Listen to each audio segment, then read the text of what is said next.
നമസ്കാരം പ്രിയമുള്ളവർ. വളരെ ദുഃഖകരമാകുന്ന ഒരു വാർത്തയാണ് ഇന്ന് പ്രഭാതത്തിൽ നിങ്ങളുമായിട്ട് ഷെയർ ചെയ്യുന്നത്. തിരക്കാണെങ്കിലും വളരെ പ്രധാനപ്പെട്ട ഒരു വാർത്ത ഷെയർ ചെയ്യുവാൻ വേണ്ടി ഈ ഒരു അവസരം ഉപയോഗിക്കുകയാണ്. ജോൺ മക്കാദർ, ലോകമറിയുന്ന വളരെ പ്രശസ്തനാകുന്ന ബൈബിൾ ടീച്ചർ, അദ്ദേഹം ചില മണിക്കൂറുകൾക്ക് മുമ്പ് നിത്യതയിലേക്ക് ചേർക്കപ്പെട്ടു. അമേരിക്കയിലെ തന്നെ ഒരുപക്ഷെ ഏറ്റവും അധികം ആളുകളെ, മില്യൺസ് ഓഫ് പീപ്പിൾ, ദശലക്ഷക്കണക്കിന് ആളുകളെ ദൈവവചനം പഠിപ്പിച്ചിട്ടുള്ള ദേവദാസൻ.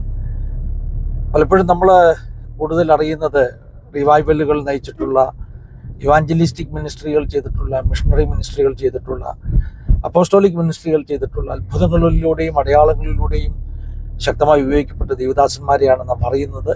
എന്നാൽ ജോൺ മക്കാദർ ഒരു ബൈബിൾ ടീച്ചർ എന്ന നിലയിൽ ഒരുപക്ഷെ മറ്റ് പേരുകേട്ട ഏത് ദേവദാസനെ പോലെ തന്നെ ലോകം മുഴുവൻ അറിയപ്പെടുന്ന ഒരു ബൈബിൾ ടീച്ചർ, ഒരു ദേവദാസനായിരുന്നു. 86 വയസ്സായിരുന്നു അദ്ദേഹത്തിന്.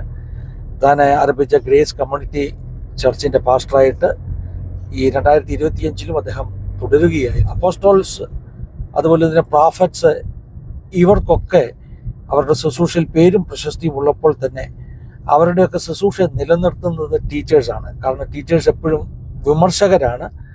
അവർ മറ്റുള്ളവരുടെ തിയോളജിക്കൽ എറേഴ്സിനെ ചൂണ്ടിക്കാണിക്കുന്നവരാണ്. അപ്പോസ്റ്റൽസും പ്രോഫറ്റ്സും ഒക്കെ ഒരുപക്ഷെ അവർ ചെയ്യുന്ന തെറ്റുകളെ പോലും ചൂണ്ടിക്കാണിച്ച് ക്രിസ്തീയ സമൂഹത്തെ ബാലൻസ്ഡ് ആയിട്ട് നിർത്തുന്നത് ഇങ്ങനെയുള്ള ജോൺ മക്കാദറിനെ പോലെയുള്ള ശക്തന്മാരായ ടീച്ചേഴ്സ്, ഉപദേഷ്ടാക്കന്മാരായിരുന്നു.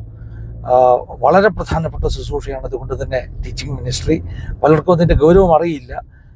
സാധാരണയായിട്ട് നമ്മൾ പേരെടുത്ത ദേവദാസന്മാരുടെ പേരുകൾ പറയുമ്പോൾ ഈ പറഞ്ഞതുപോലെ അപ്പോസ്റ്റോലിക്കായിട്ടുള്ള സയൻസ് ആൻഡ് വണ്ടേഴ്സിൻ്റെ, മിറക്കിൾസിൻ്റെ ഒക്കെ ശുശ്രൂഷ ചെയ്യുന്നവരെയാണ് നമ്മൾ ശ്രദ്ധിക്കുന്നത്. പക്ഷേ ആ ശുശ്രൂഷ പോലെ തന്നെ പ്രധാനപ്പെട്ട ശുശ്രൂഷ ടീച്ചിങ് മിനിസ്ട്രി. രണ്ടും ക്രിസ്തീയ സമൂഹത്തിൻ്റെ രണ്ട് വ്യത്യസ്ത ശുശ്രൂഷകളാണ്.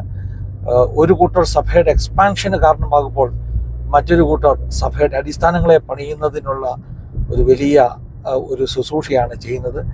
ജോൺ മക്കാദറിൻ്റെ വിയോഗം ക്രിസ്തീയ സമൂഹത്തിന് തീരാ നഷ്ടമാണ്.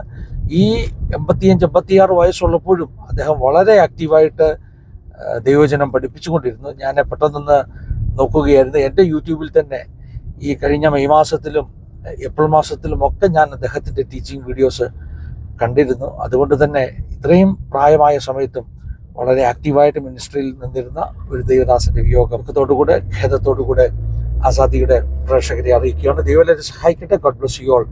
Have A wonderful time.